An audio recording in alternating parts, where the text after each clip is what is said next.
Martin Luther King was an amazing person who set his life out to make the world a better place, literally. When people say that they want to make the world a better place, usually they're just blowing smoke, and it's not going to happen. But Martin Luther King actually took it out into the world and tried to make the world a better place. He really was an amazing person and an innovator of his time, a time where change was in need, when people were discriminated just by the color of their skin and for no other reason. People had to have different water fountains and different bathrooms. Some places wouldn't even allow them in to eat just because they were a different color. It didn't make them any different from anyone else. But Martin Luther King looked past all that. Granted, he was also African American, but he was a pastor, someone who believed in God and believed that the only way to live a good life was through God. Someone that believed that everyone was created equal. And he truly believed that. He tried to set out to make the world an equal place, make everyone see eye to eye, but the truth is that he could never accomplish that. He never lived to see that day when the world saw eye to eye. Granted, I will never see that day. Neither will my children or my children's children, because it'll never happen. The world will never see eye to eye on things. There's always going to be discrimination and racism, and there's really nothing we can do about it. We can try to harness it, but it's only going to remain. There's no way that someone can make everything go away. There will always be problems. There will always be things wrong. Martin Luther King set out to try and abolish as much as he could. In Montgomery, in 1963, when Rosa Parks sat down on the bench on the bus, and they asked her to get up for a white man, she was arrested. She was arrested because she didn't give up her seat. And that really went against everything Martin Luther King believed in. When he believed in equality, he really wanted to help out. He wanted to make a big deal of this so that maybe everyone else in the world could see how crazy it was. And so he practiced something called civil disobedience, which is something he learned from Gandhi. And civil disobedience is going against what someone wants you to do, but not acting out in violence.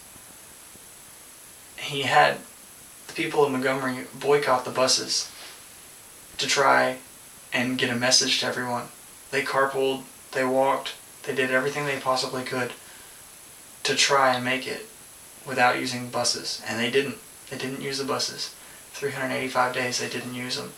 And it ended with the court case of Browder versus Gale, which desegregated all Montgomery buses, public buses. He also led the March on Washington, where he gave his famous I Have a Dream speech, where he did have a dream. It was about a society where everyone could live together in peace and tranquility. He gave this speech, and it was probably the most powerful speech ever. I've never heard of anything more drastic than this. You still hear about it today, and it's been 40, almost 50 years since then. He was calling for fair employment and protection of the freedoms, regardless of the color of anyone's skin.